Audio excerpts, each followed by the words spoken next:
Hello there, I am Rosanna Lockwood and live from the Green Zone at COP29. This is Accelerating the Transition to a Decarbonised Future, brought to you by the Carbon Trust, the Coal Asset Transition Accelerator and Project Syndicate.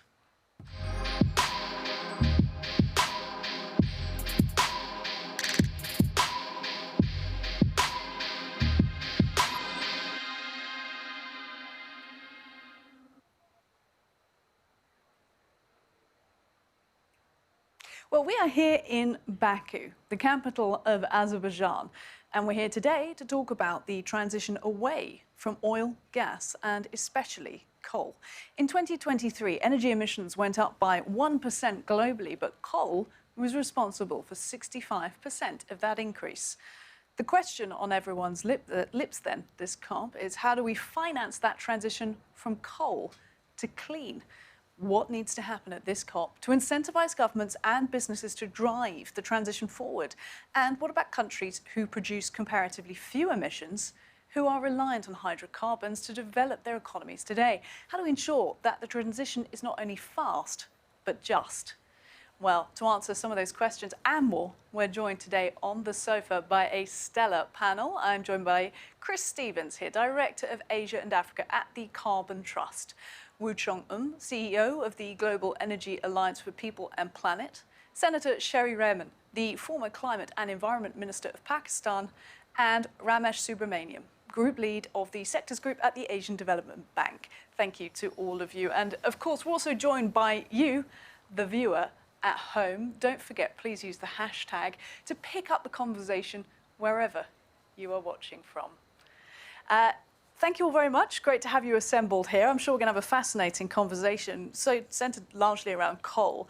And I'm actually going to come to you, Woo Chong, first, and think back a little bit to COP26 in Glasgow. During that COP, the world agreed in efforts to accelerate the phase down of coal use. And it was a sort of dramatic moment because an agreement basically couldn't be met on the words phase out. 3 years on from that, what sort of impact has that had? Well, thank you very much for inviting me to speak at this panel. And I'm glad that you mentioned 2021 COP26 COP, because the Global Energy Alliance for People Planet, GEAB, was launched at that moment. And that was a particularly challenging time because we were still in the middle of the pandemic, COVID-19. So imagine talking to the world that while you're still fighting COVID battle, you got to start, keep thinking about the, climate change and decarbonization. So, we were created to drive the international movement towards decarbonizing, providing access to energy, billions of people who still don't have access to energy, to have access to renewable energy, and also go through just transition to make sure that they have good jobs and better livelihood. So, that was a very, very ambitious initiative.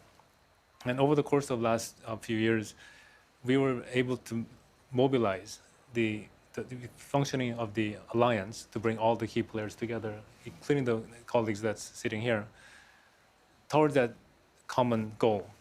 And there have been a lot of activities in terms of providing capacity building and awareness raising at the country level, especially the developing countries, because we have to tackle this in the developing world. Otherwise, the future is not going to look very great. And there has been a lot of progress in the awareness. And we've been also looking at looking for projects and programs that we can demonstrate to channel capital to the renewable energy space. And last year in 2023, to make sure that the renewable energy can be seen as a solution to replace fossil fuel, we started this initiative called the Battery Energy Storage System, BESS Consortium, so that we can integrate the battery systems with the renewable energy so that the variability of the renewable energy can be stabilized, so that it can be seen as a solution. So there's been a lot of progress, but still not enough money is going to these developing countries to make this happen. So I just joined GEAB about 3 months ago. So my goal in the next whatever years to come is to mobilize more capital resources, especially from the private sector, and the role that we can play from the philanthropies to lubricate the monies from the multilateral development banks, the bilaterals, and the private sector to go do projects in places and kind of technologies that were seen as maybe too risky to invest in. So bringing the risk down as much as possible. This is being called, it's sort of informally, if you like, but pretty much ever as the finance COP. So we'll come back to talking a little bit about the kind of capital that needs to be raised and where that needs to be going, the types of technologies you've mentioned there. But it sounds like to me you're saying that there has been progress made on accelerating the phase down that was set in COP26. And I want to get a sense then of what's at stake globally when it comes to coal consumption. Sherry, if I can come to you, because Pakistan's a very interesting case study. Coal consumption actually set to double there in the next 6 years. Can you give our viewers an understanding of why that is? No, I believe that's not the case. There is a transition away and it's flatlining at 2030. So there is an energy situation, there's a shortfall. And I'm concerned more about fossil fuel emissions than just coal. To me, I mean, and I'm looking at the global picture, and I'm very, very clear that if we segment away this conversation and only talk about one dirty fuel, then we are reducing the conversation from its core value. And the core value here is that we're here today, it's the 29th COP. We bring hope to the table, surely. But your emissions, global emissions are going up. Warming is going up.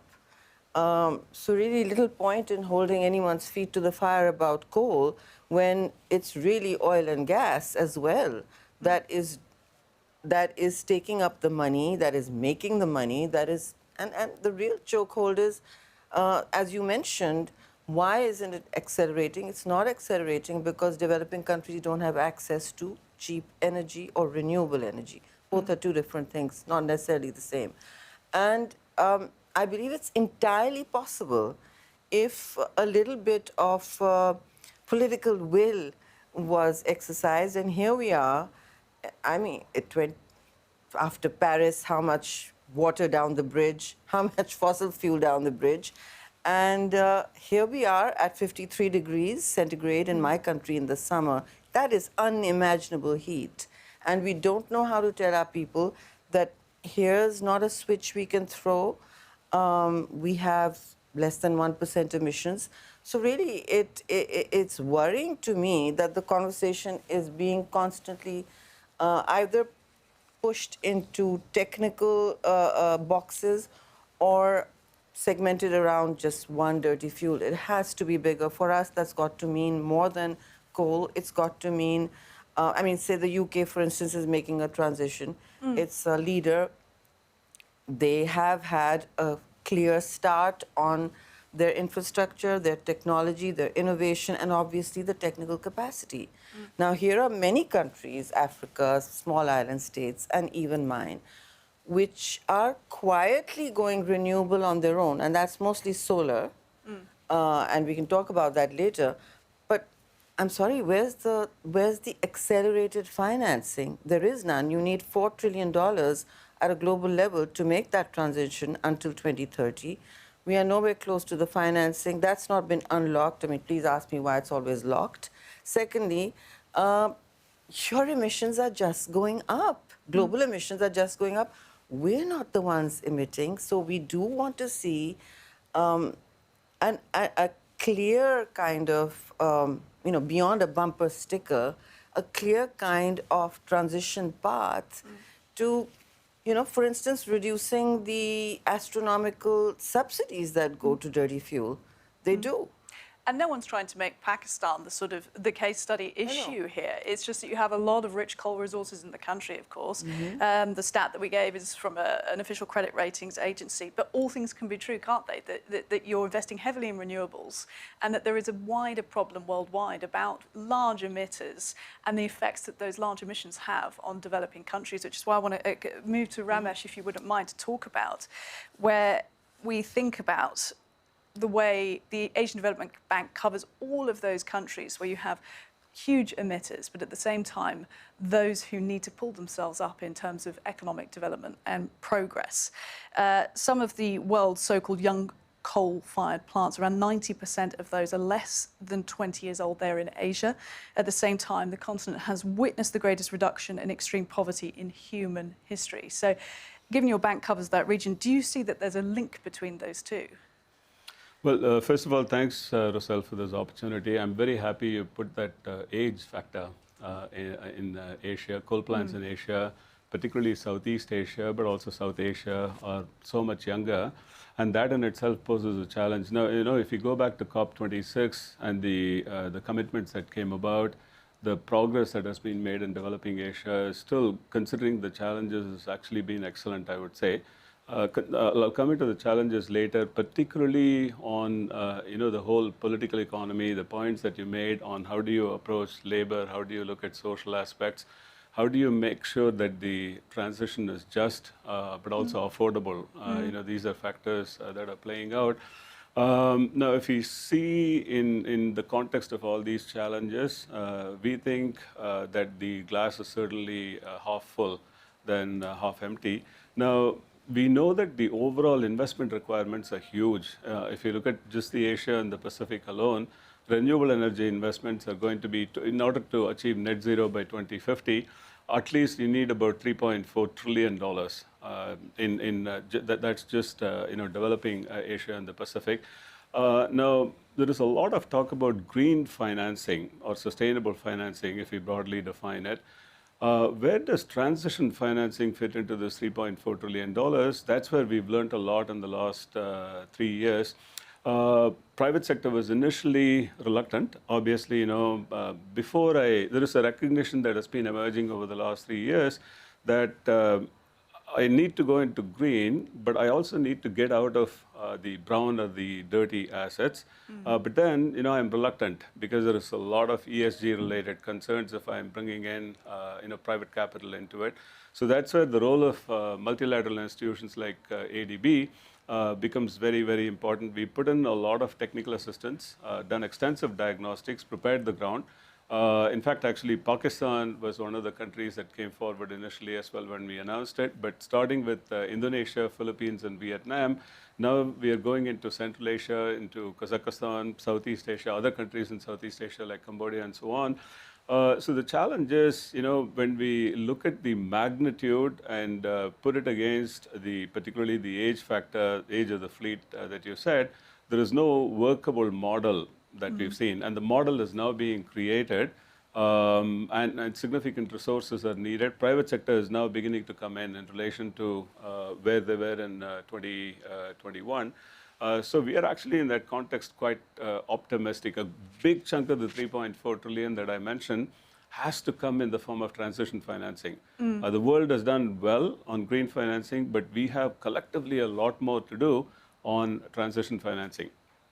When not even close to that figure, and it took so long to get to the $100 billion that was agreed previously for the developing countries. I want to come to Chris on a point that Sherry raised.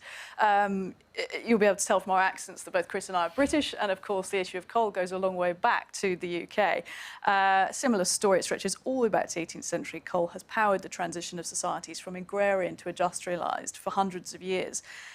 How much of the problem is simply that we're discussing here, that it's a cheap resource and countries that don't have a lot of money want to use it and probably should, but in a just way, in a clean way?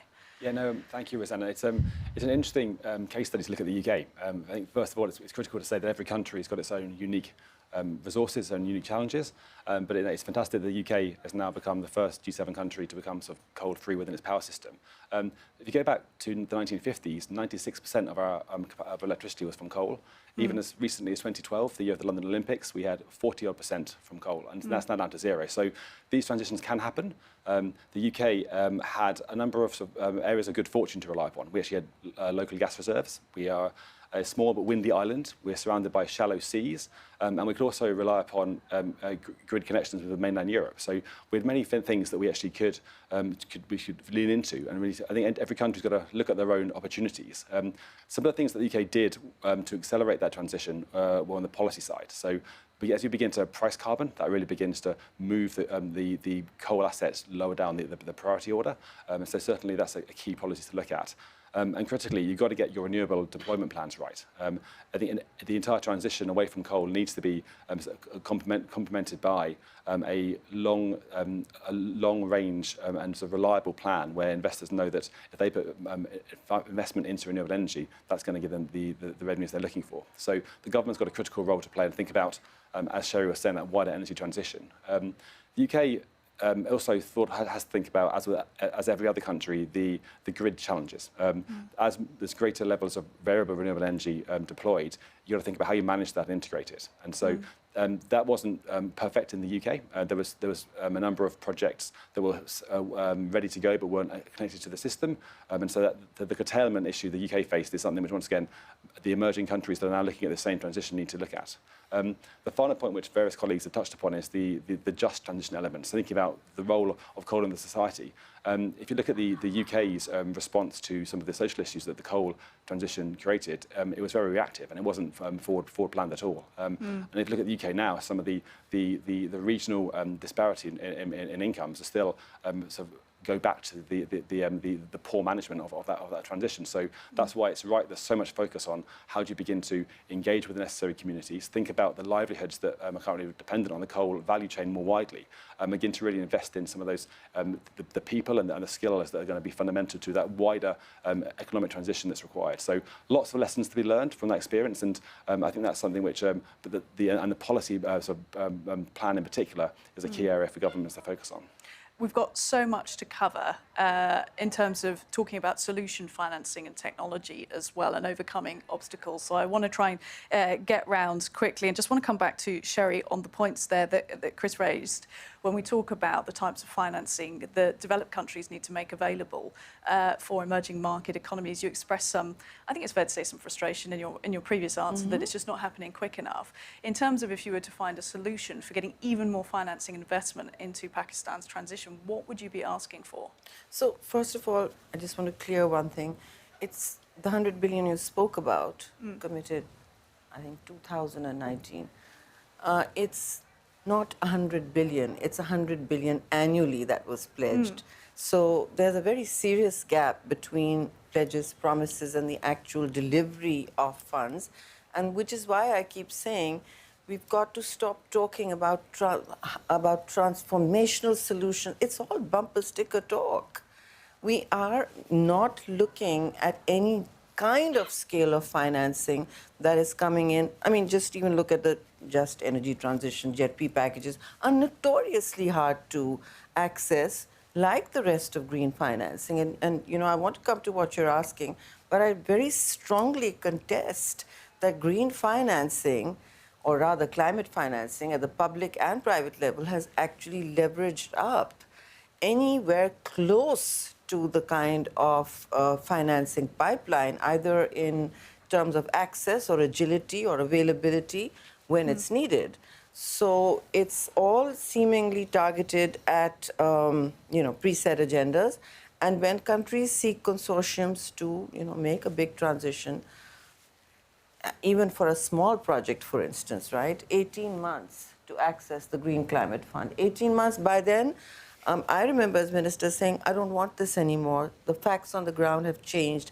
We are facing such a high level of accelerated, climate impacts that, our agriculture, our water reality is absolutely phenomenally, it's staggering the amounts of change that we are facing, and it's it's a climate emergency.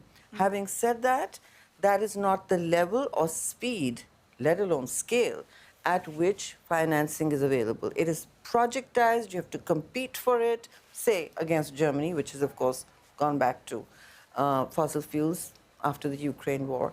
Nobody's talking about the impacts of conflict on all our societies, and that has a huge carbon footprint. That's, of course, off the radar and off the charts. And I don't want to navigate a safe space here between issues that trouble more salubrious climates or cooler climates. But I think there's a fair amount of worry some states are sinking.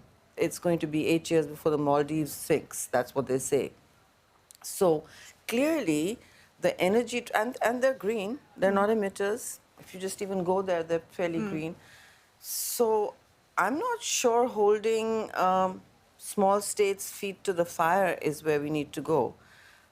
They're neither it's the G20, which is the biggest emitter of fossil fuels, 80%.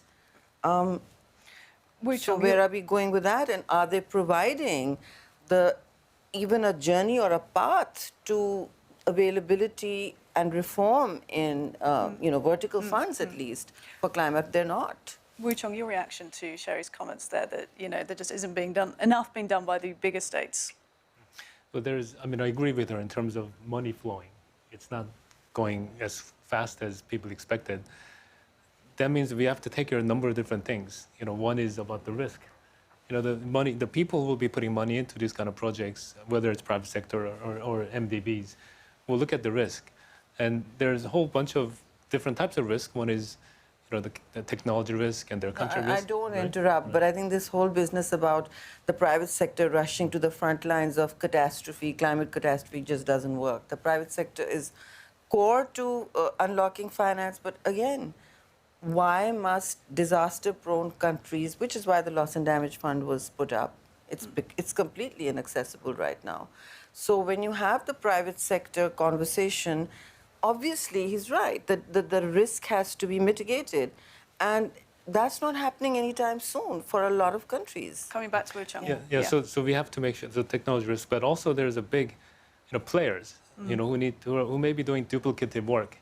So we have to get all the MDBs and the countries together to see how much work we can do upfront, so that when we mobilize resources, it will flow much faster instead of different organizations doing different things. And one good example of this is actually happening in Africa, just launched in April this year, where World Bank and AFDB, together with the GIAP and Rockefeller and C4All, to mobilize $90 billion to invest in the IDA eligible countries, where the World Bank and AFDB already pledged about $30 billion for that purpose. Bilaterals, we are expecting 1/3 of that, and then the rest coming from private sector. So, we're trying to go in so that we can actually establish a common platform, common template, eliminate any duplication of work. We will reach out to GCF so that they can actually do some upfront work as well, so that they don't put everyone through the same rigmarole again. So, we are working collectively. But to get that, the most important element is the commitment from the countries at the highest level. And for them to be able to do this, we have to focus a lot more on the just part of the JETP element, because in order to we need to pay attention to the people as we transition from fossil to green. You have to give people livelihood, so the green jobs and how they can participate in that transition. Otherwise, officials will not be elected, and if they also don't deliver the money, that's going to cause a problem. So there are multi-facets of this thing to sort of accelerate the finance flow in this space, and what I said is what we need to do. Ramesh, coming to you on the idea of joint MDB commitments to stop funding coal, which sometimes include exceptions, for example, like captive coal, when coal funds specific industrial facilities rather than the electricity grid. There is discussion about whether that type of thing should be included. Why not just stop supporting it altogether? Well, for ADB, our energy policy is actually quite clear. We won't be investing in anything new, even if it is captive. Not just in investments, but we are also looking at creating the enabling environment, not going back. Business as usual scenarios should not be followed, and so on. So that's very clear. But I think the challenge is, going back to, and also in the context of what the senator mentioned, there are lots of needs. There is money available, but that matchmaking and in terms of identifying risks and mitigating, low-hanging projects, money is coming in. Low-hanging not in a negative way, but clearly projects that are less risky, there is money coming in. But the transition financing needs, take a coal plant, and if you are going to do accelerated retirement, what are the risks involved? How do I address them? How do I bring private sector money? And that's where our focus has been on first extensive due diligence. In fact, Carbon Trust has been working very closely with us, identifying what are the pathways for mitigating the risks. And it's going to be, public funding is very critical, but private funding is willing to come in. but how do we create that overall enabling environment is very critical. On the the policy aspects, obviously different institutions have their own different priorities, but I think going back to what Wu Chong mentioned, country context matters a lot. Obviously, countries will decide for ADB. Obviously, we have shareholders, developed and developing country shareholders. When you go to developing countries, what are their priorities? What is the ground reality needs to be taken into account? So like even in the energy transition mechanism context, we are now working on 6 countries. What is fascinating is the context is very different across these countries, and we do need to take them into account and tailor solutions that kind of fit the context that you're looking at. I want to come to you, Chris, on a point that we've had raised pretty much across the board there, with different views, I think, about private sector financing, because it is a big discussion piece, this COP, how they can be bought in. And we've heard already Sherry's doubts about what they can bring to private sector. What's your reaction to that? Do you think they do play an important part in coal phase-out schemes? 100%. As in the finance, the scale that was mentioned by Ramesh that's required to retire or to repurpose the 6,500 coal plants that exist in the world is phenomenal, and that can't be done by the public purse alone. So you've got to try and think about how you begin the private sector to be involved in that. This is a topic that's already been discussed by the networks or financial institutions, in particular through the Glasgow Financial Sector Alliance for Net Zero. So GFANs have already had discussions around what role financial institutions can play. It's a really thorny topic because for a long time, everyone's been saying to financial institutions, both private and public, coal is obviously a part of the problem. Try to, no new investments in coal. But if you really want to begin to think about, how you engage and actually you support the asset owners in their transition, you need to actually think about how you work with them and help them set ambitious plans and think about how you finance those transitions. And so the entire sort of divestment movement, which looked at people bringing their money away from some of these sort of dirtier assets, is actually potentially going to be unhelpful, because that will actually mean that those sort of coal plants will actually be owned by investors that are less sort of progressive in thinking about what their emissions mean for the climate. So we need to think about the frameworks that encourage the private sector to begin to be engaged, that they're covered from their risk perspectives about them playing a supportive role alongside the public financial institutions that are working as well. So it's critical that you've got the private sector involved and thinking about accessing the deeper pool of capital that they're involved with. I'll just stay with you for a moment before going back round, because retirement of coal plants is a particularly interesting point. At the start of this broadcast, we actually showed pictures of Komati in South Africa. It cost $500 million to decommission that plant. And talk to us about the sort of scale of finance that's needed globally for that type of decommissioning and retirement. Well, it's significant. We're talking about multiple billions, if not trillions of dollars are required. But one thing we need to think about, coming back a bit to Ramesh's point about the age of coal plants, as was mentioned, I think over 90% of the younger coal plants are in Asia. But we need to try to think about what's the right solution for different coal plants based on their characteristics. Not only has every country got its own unique context, but each asset's got its own age, its own ownership structure, its own role in the grid. And so you've got to think about, well, how do you begin to support different assets to move towards the right climate solution? For some of the older plants, it's certainly not efficient to use funds to try to buy them out. You need to think about the way that governments can introduce carbon pricing or begin to increase air quality regulations to really force them off the system. And that also requires alternatives, so that wider renewable energy policy. So the government's role in forcing off some of those older assets is fundamental. In terms of the middle-aged assets, we're talking about around 20 to 30 years. That's where some of the refinancing approaches that the ADB is trialling are really important. And there's another good case study is the work in the Philippines with ASEN, which was they owned a 246 megawatt plant that has been now committed to be closed down a number of years earlier based on a purely private sector deal. So no involvement of any public finance there. So there's an important role for the financing of those middle-aged assets. The really tricky ones are the other plants that have actually recently been commissioned or have been built in the last 10 years. There's a lot of sunk capital, as you mentioned, and so you've got to think about how you can begin to repower those plants, and that means removing the coal-generating aspects of that, but making the most of the existing infrastructure that's already there. So that includes some of the transmission lines, the space itself, and trying to say, how do you replace the coal aspects with appropriate clean technology? So that could either be battery plus storage, it could be thinking about actually using the coal but in a different way, so maybe as a peaking plant to ramp up and ramp down and to use it to increase the flexibility of the system, or even thinking about some of the more new generation technology. So that could be small modular nuclear reactors or some of the enhanced geothermal, to begin to say, actually, well, let's use what's there that's helpful, and that's going to reduce the cost of decommissioning and reduce the investment required to get new technology into the ground. I'll come back to the decommissioning piece with you, Ramesh, shortly, because I think it's really interesting. But let's talk more about COP, where we're sitting and what kind of solutions can be found, hopefully, while we're here. Sherry, I will come to you shortly in this because I know you've got some points to share. But Wu Chong, when we think about output, we've talked about a few different countries around the world, but China, the USA and India, 70% of the world's coal-fired power station output from those big powers. Even with a massive financial commitment that was reached at this COP, or indeed next COP, how are we really going to address coal use in places like America and China?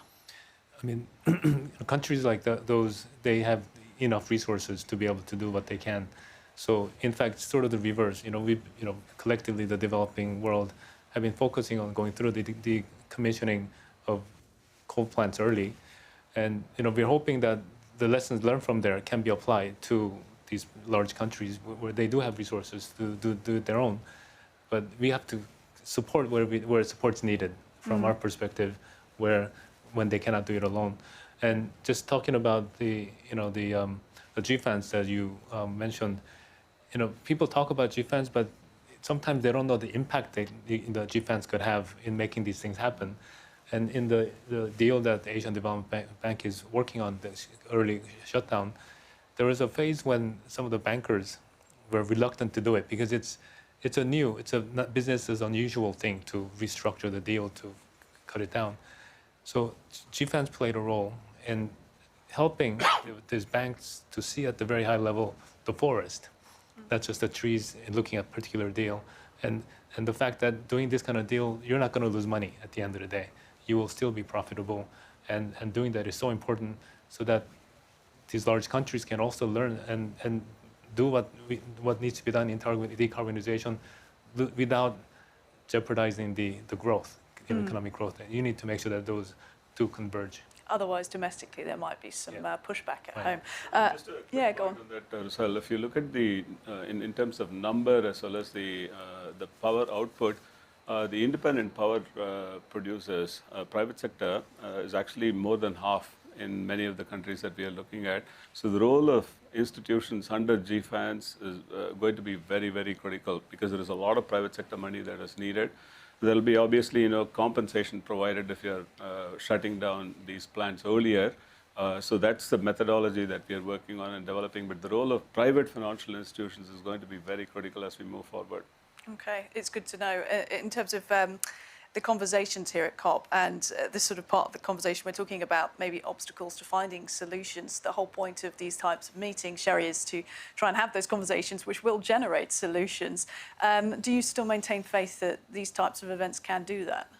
So first of all, I think you have to maintain faith in any multilateral discussion because that's really where you have any chance of moving past the kind of roadblocks that we're seeing. And, I just want to talk about a little bit. You mentioned private financing. That's the new thing because the public financing commitments, and I'm not from the first world, nor am I running a Global North organization, so I have a very different view. And appreciate your respecting that. But that is, private sector investments constantly look for profit, and that's how capital runs and works. So if you can't provide profitable solutions or the capital needed to de-risk or decommission, then and obviously finance the transition easily, then this remains a conversation. And we've been having endless conversations. I'm always happy to engage. But the point here is that, say countries like Pakistan, where you're saying the private sector is, and on its own, energy consumers are making the transition. It's not happening from the public sector. It is happening by consumers making choices on their own from an enabling environment, an energy environment. So, for instance, 15 gigawatts this year of solar panels have been imported, which is literally 1/3 of our capacity. And it's all going to consumers who have been buying this on their own, right? And setting up, because as the price of solar panels becomes cheaper, the whole infrastructure becomes cheaper. People are just now resorting to that, going off the grid. So they're going off the grid, the aging, it's an aging grid and it's unwieldy and certainly not efficient. So, and obviously even the price of a dirty fuel internationally is not stable, and we've had very bad shocks related to that. So, I mean, there's a rooftop revolution going on in Pakistan. And it's silent, it's clean energy, it's solar energy, and it's not really been... So obviously private decisions, private sector decisions, even if it's consumers, can play a huge part of changing the mix. But here's the rub. They need, you have to have domestic incentives, right? And so once they're created, okay, this level of incentive has triggered a huge change. I call it a transition. It's unmapped, but if you just look at the trade figures of solarization and you drive through neighborhoods, and then subnational governments like Sindh, where a great disaster struck in 2022, are now providing large solar parks for, and the capital for, the vulnerable and fragile communities to invest in and not be tied to high, unstable electricity prices. So this is what's happening on the ground. But it's not through any particular policy framework or an ecosystem that has been created through any of our conversations here. Right. This is happening despite everything. And when your question about COP, I think that's fairly self-evident that 29 or 30 Conference of Parties later, the first one was not called a COP. We are at high emissions. We're not even peaking. And we are at high global warming, set to reach a catastrophic 3.1 degrees centigrade. Nobody wanted to talk about it 2 years ago. It's happening now. And there needs to be clarity on the scale of changes that should be made. And again, I'm going to stress, the G20 needs to address fossil fuel reduction. It's $11 billion a day that of subsidy that goes to this industry, and it is entirely verifiable. The money is in the system clearly. So I don't know why we're hand-wringing around the problem, which many of us are, that because it's not coming. It's continuing. Not only is it facilitating fossil fuels, the whole system, obviously this is what's going on, and we're all troubled to talk about it because it's speaking truths to power. Ramesh, your response to Sherry's points there? I think, certainly the broader context that the Senator mentions, it's very, very important to take that into account. And also, if you look at solar, there has been a revolution in Pakistan, in South Asia, Southeast Asia, and so on.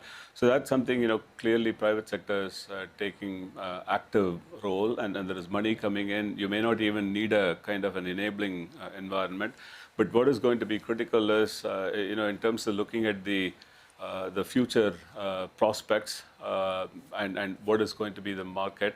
Now, in parallel, we are talking about coal decommissioning, which is very, very critical in the context of energy.